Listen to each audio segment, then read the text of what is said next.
मोटे से कैसे तुमको भा रहे इनमें आंसू मोटे मोटे से।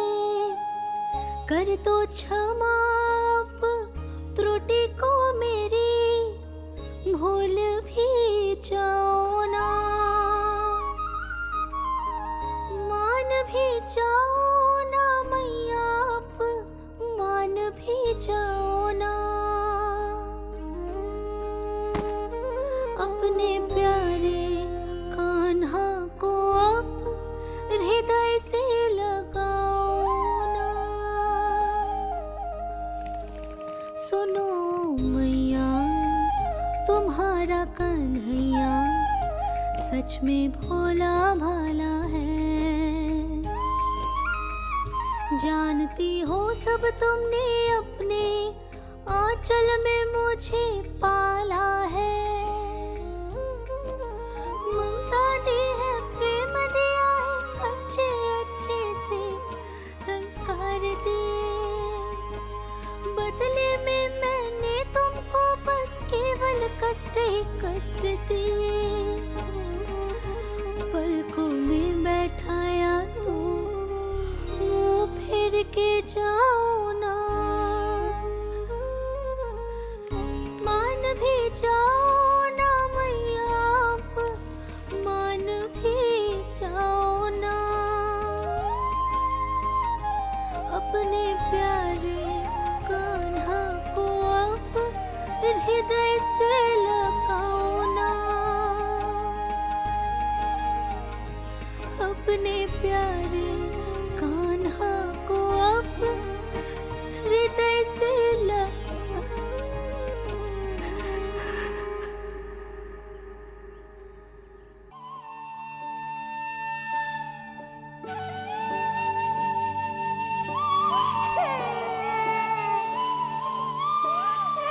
माता माता तू ही सारे जग की है विधाता।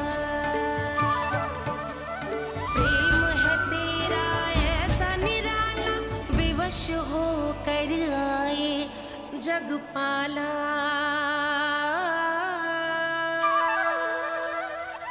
यशोमती मैया के नंद लाला,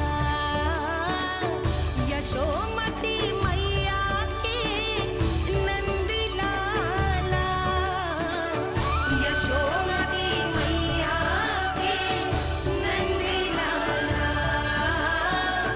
यशोमती मैया के नंद लाला। लल्ला, मैंने हृदय से लगायो है, इसका अर्थ ये ना है कि मैं मान गई हूँ और सब भूल गई हूँ। मैं तो क्षमा मांग रहा हूँ ना मैया। ना कान्हा, भूल हो जाने पर केवल क्षमा मांगना पर्याप्त ना है। सबसे पहले तुझे जे स्वीकार करना पड़ेगा कि तुझसे भूल हुई। फिर तेरे मन में क्षमा भाव होने चाहिए। तुझे जे आभास होना चाहिए कि जो हुआ वो अनुचित है। फिर तुझे अपनी भूल से सीख लेनी चाहिए कान्हा। और चौथी बात, अविलंब अपनी भूल सुधारने का प्रयास करना चाहिए। और यदि भूल सुधारने की संभावना ना हो तो कछु ऐसा करना चाहिए कि भूल का प्रभाव कम से कम हो जाए। और फिर अंत में तुझे वचन देना चाहिए कि फिर से तू वो भूल कभी ना दोहराएगा। मैं समझ गई मैया। तुम्हारा लल्ला नटखट अवश्य, परंतु समझदार भी। मैं वचन देता हूँ मैया, आज के बाद मैं ऐसा कछु ना करूँगा जिसके कारण आपको लज्जित होना पड़े। मेरा अच्छा कान्हा, अब जा विश्राम कर, जा।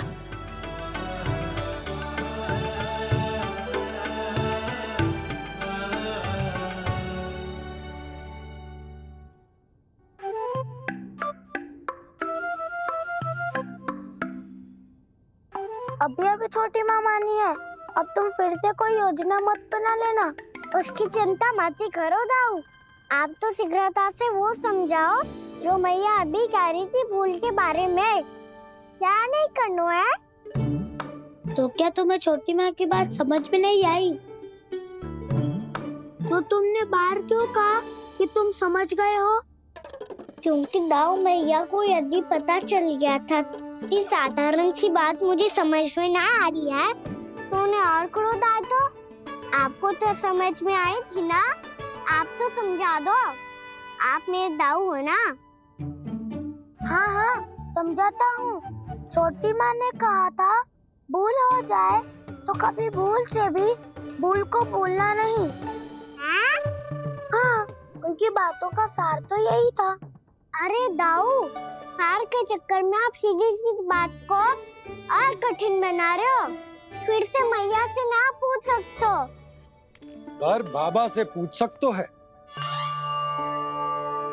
कान्हा, यदि एक बार में कोई चीज समझ में ना आए तो तू उसके बारे में अनेक बार पूछ सकते है। प्रश्न पूछना समझदारी का प्रतीक होता है। समझ गो बाबा। तेरी मैया केवल इतना ही कहना चाह रही थी कि जब कोई भूल हो जाए तो उसे मन से स्वीकार करना चाहिए और उसके बाद हमें हो सके तो उस भूल को सुधारने का प्रयास करना चाहिए। और अंतिम और सबसे महत्वपूर्ण बात ये अवश्य याद रखना कि उस भूल को दोबारा भूल कर भी ना करना है। समझ गो बाबा। चलो तुम दोनों बातें करो, मैं जाता हूँ।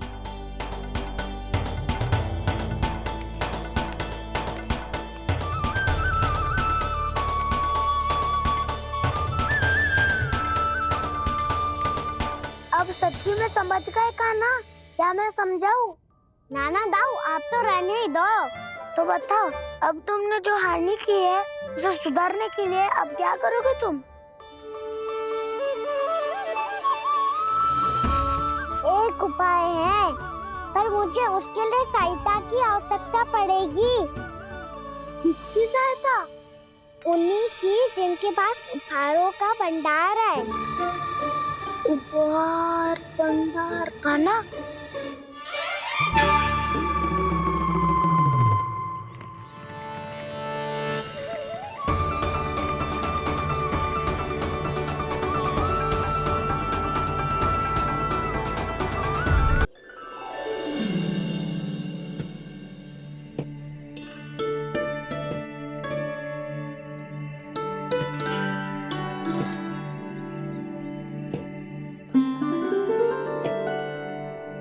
पहले कक्ष में बैठ के जाने कौन सी योजना बना रहा था, अब बार बार द्वार की ओर देख रहे है। चल क्या रहा है इसके मन में? कब से बुला रहा, आप क्यों नहीं रहे हो आप?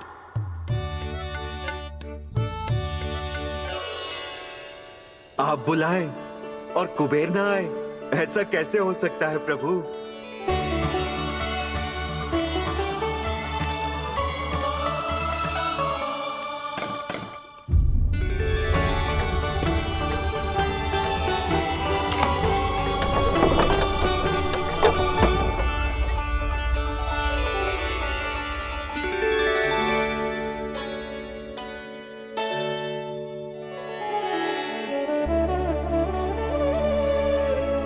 कहिए, किससे भेंट करनी है आपको? अपने भगवान से।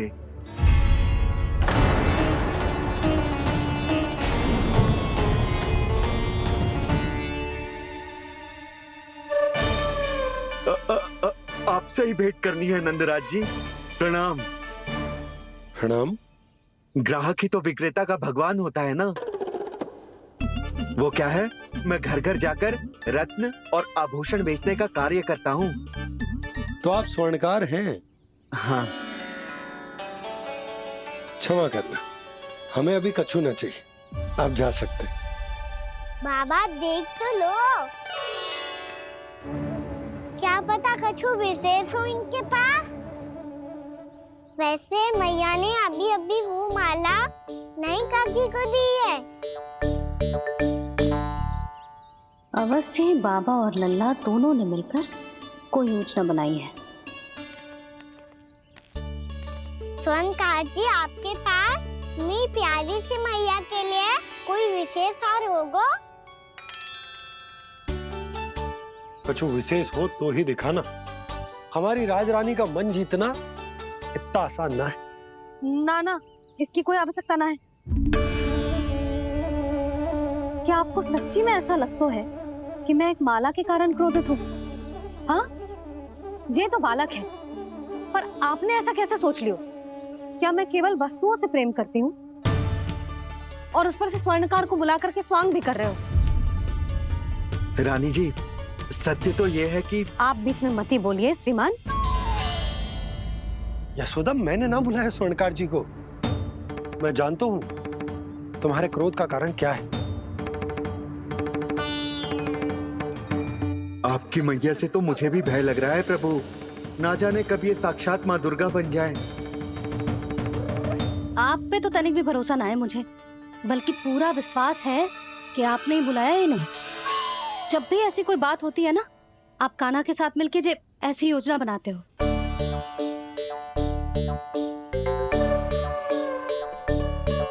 नहीं, मैं इनके बुलाने से नहीं आया हूँ। मैं श्री नारायण की इच्छा से आया हूँ। श्री नारायण की सौगंध। मैंने सोचा कि यहाँ आकर एक दो हार तो बिक ही जाएंगे। और यहाँ वृंदावन की रानी जी जो रहती हैं,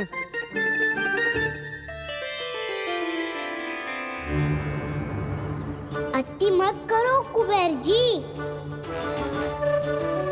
स्वर्णकार जी, ऐसी बात है तो आप ठहरो।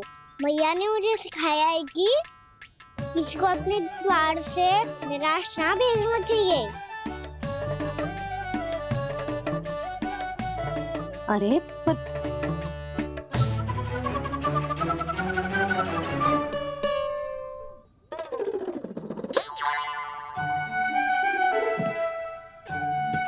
चिंता मत करो, इनके क्रोध में भी प्रेम ही छिपा तो है। बात अनोखी है ये, इसलिए आपको ये अनोखा दूल्हा बाहर दिखाओ। मैंने क्या समझाया था और उसने क्या समझ लिया? अरे मेरा जय थोड़ी था कि उपहार देकर अपनी भूल को सुधारा जा सकता है।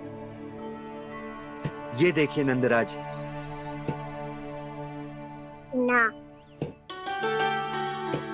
ये ना, ये भी ना चलेगो। इसकी तो शोभा ही निराली है। ओहो स्वर्णकार जी, मैया को ये सब बिल्कुल अच्छा ना लगेंगे। कुछ विशेष दिखाओ ना, कछु अनोखा।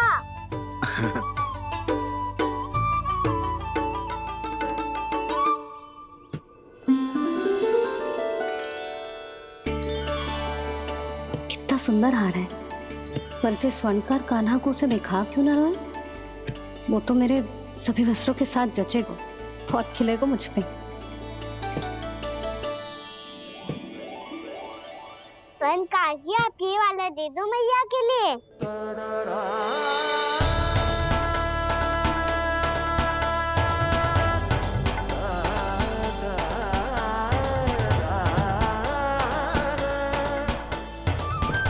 और आपके लिए क्या राजकुमार? मुझे बस एक मोती दे दो आप। बस केवल एक मोती? हाँ।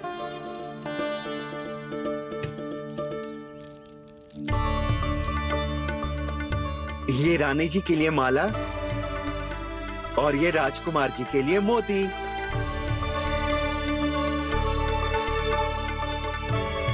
स्वर्णकार जी, मूल्य तो लेकर जाओ। हाँ, प्रभु के दर्शन मिल गए, और क्या चाहिए मुझे? जो ठीक लगे वो दे दीजिए। प्रणाम प्रणाम।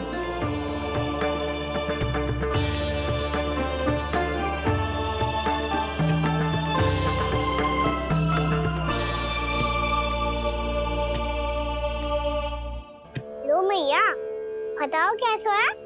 सुनो जी, अपने लल्ला को समझा दो। यदि उसे लगता है कि मैं उपहार की भूखी हूँ, तुझे उसकी भूल है। अरे उपहार ना है मैया, ये तो साक्ष्य है कि मुझे ये भूल समझ में आ गई है, और ये भी समझ आ गया है कि कैसे आज मेरे कारण मेरी मैया को लज्जित होना पड़ो। ये साक्ष्य है इस बात का कि मैं सच्ची में क्षमा मांग रहा हूँ कि मेरे कारण आपको इतना दुख पहुंचा है। ये इस बात का भी साक्ष्य है कि मैंने अपनी भूल से सीख ली है कि मैं यदि कुछ अनुचित कार्य करता हूँ तो पहली अंगुली मेरी मैया के ऊपर उठती है। तुझे जो आभास होना चाहिए कि जो हुआ वो अनुचित है, फिर तुझे अपनी भूल से सीख लेनी चाहिए कान्हा। और ये इस बात का साक्ष्य है मैया कि मैं अपनी भूल सुधारना चाहता हूँ। जो हो चुका है उसे तो मैं बदल ना सकता, पर कम से कम वो माला तो बदल ही सकता हूँ जो आपने नई काकी को दी है। और चौथी बात, अविलंब अपनी भूल सुधारने का प्रयास करना चाहिए। इन सब का साक्ष्य होने के साथ साथ ये मेरे वचन का प्रतीक है मैया कि मैं आज के बाद ये भूल कभी ना करूँगा। तुम्हें विश्वास तो ना होगा, पर मैं कह देता हूँ कि जो कुछ भी कर रो है, जो कुछ भी कह रो है, उसमें मेरा रत्ती भर भी योगदान ना है। अब तो मैंने वचन भी दे दो मैया, अब तो स्वीकार कर लो ना इसे। आपको जो अच्छा लगा था वही हार लेकर आयो, फिर भी ना लोगे आप? इधर आ। तुझे कैसे पता चलो कि जेही वाला हार मुझे सबसे अच्छा लगो? एक लल्ला को अपनी मैया की रुचि पता चलनी चाहिए ना। अब तो क्रोध छोड़ दो ना मैया, मान जाओ ना। पर जे अंतिम अवसर है लल्ला, यदि फिर से कोई गोपी ने तुझ पर आरोप लगाओ ना तो ऐसा ना होगा मैया, आप चिंता मत ही करो, उसके लिए भी सोच के रखा है मैंने। चोरी तो कान्हा ने हमारे घर पे भी की थी, इसने हमें कछु ना दियो।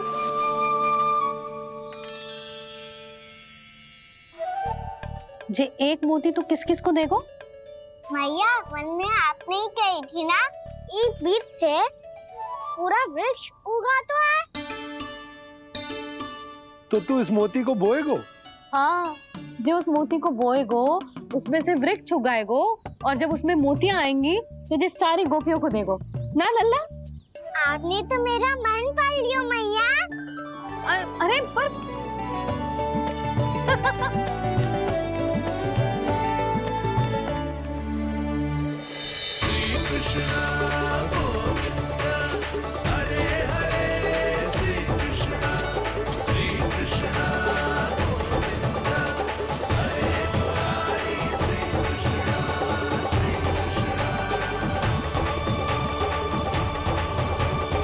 मैं परिहास कर रही थी लल्ला, मोती वृक्ष पे ना उगते।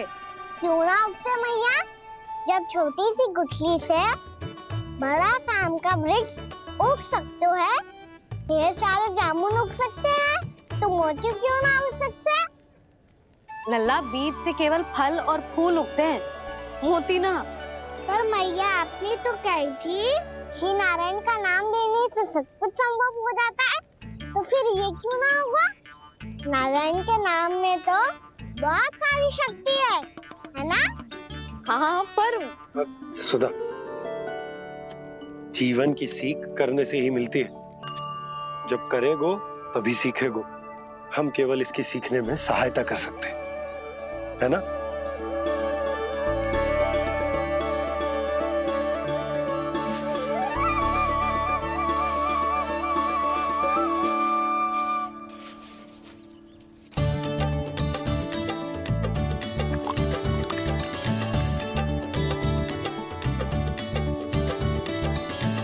भैया बाबा होगा,